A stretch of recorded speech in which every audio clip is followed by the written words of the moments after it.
Alright, so here's a probably a final status update for a little while because I've got this to a pretty good stopping point right now. So this is the fully assembled Z80 board. We can power it up um, and it starts off stopped, and I've actually got a preloaded program sitting in file register 15, and so I'm going to pull in that page by pressing the stop button and the deposit button simultaneously. You'll see it cycle through the different sectors in that page and then flash when it's finished. And if I just reset this back to the beginning and I say run, this is set up now to basically read from user input and copy the results to user output. So if I turn off all of my switches, I get a 0 coming out, and I can toggle in, whatever bit pattern I want on my input switches, up to and including, all 8 bits, and it'll copy that to the output.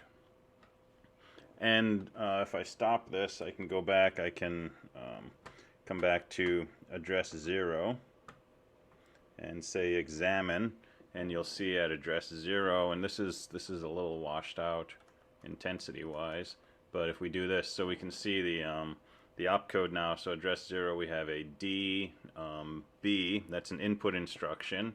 We're inputting from port 1 or port 0, and then D3 is an output instruction, and we're outputting to port 0, and then we do a jump C3 back to 0.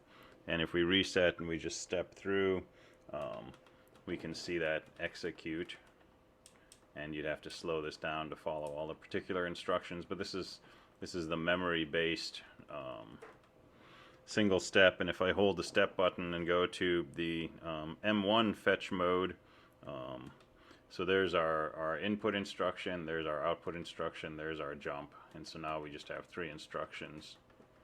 And if I raise up one of my inputs, then on the input instruction, it will copy that new input value to the output port, which is right here, and jump back to the beginning. So that's the basic functionality, and it all seems to work. And if we open this, I can still do the Wi-Fi, right? So I can turn Wi-Fi on. I get my secondary blink for connecting and so on. And if we pull this out of the case, we can see what's going on in the back. So let me turn up the exposure again. So we're coming off of a 3.7 volt LiPo, which is fine. And I soldered in the LEDs, so there's 32 and 7 is 39 LEDs in these banks, and then a series of switches for interrupts, system control, examining and depositing, and then the piano switches, which turned out to be surprisingly difficult for me to solder. Which, they've got nice big leads on the bottom, but for some reason I had a hard time getting good solder flow in there, so I had to redo those a few times. But those are the new components on the front, and then on the back, the main goodie back here is this this little jumper wire right here. And I mentioned one of the earlier posts that I had messed up. This was supposed to be an 8-input NAND gate, and it was supposed to read the 8 bits of the I/O port that you're trying to read from or write to, and NAND those together. And if those are all ones, meaning you're using port FF, the output of the NAND will be a 0, and in the other case the output will be a 1. And that output comes right here on pin 8, and that feeds through the board and gets combined with the I/O request and the read or write signal to actually route the user input onto the data bus, or to copy the data bus into the output register. Unfortunately, when I built the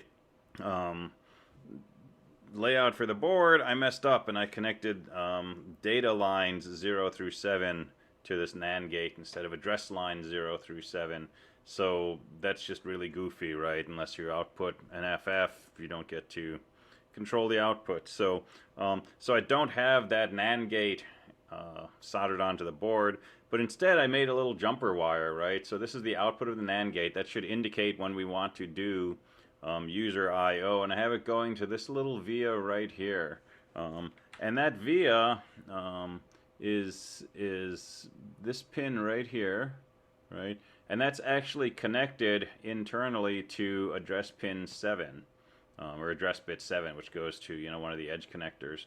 So the way this is set up right now is basically, if you were to do an address like this, right? If this is 0, then it's user. If it's 1, then it's other.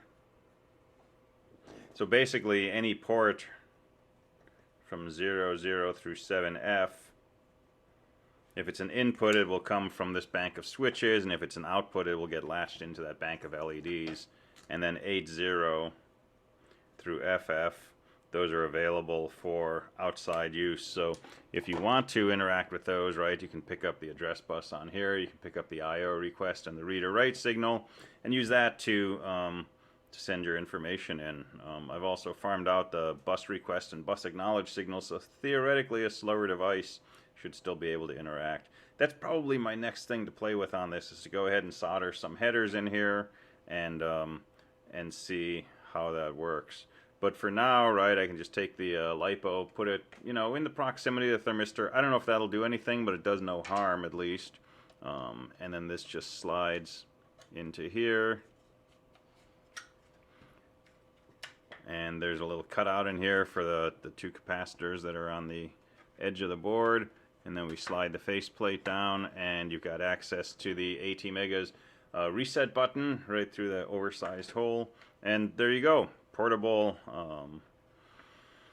Z80 system ready for playing with on the road. So so that's where things stand right now, and I'm going to play around with some of these connectors and see what I come up with, add a few more bells and whistles to the code, and then I'm going to make a few of these for some friends.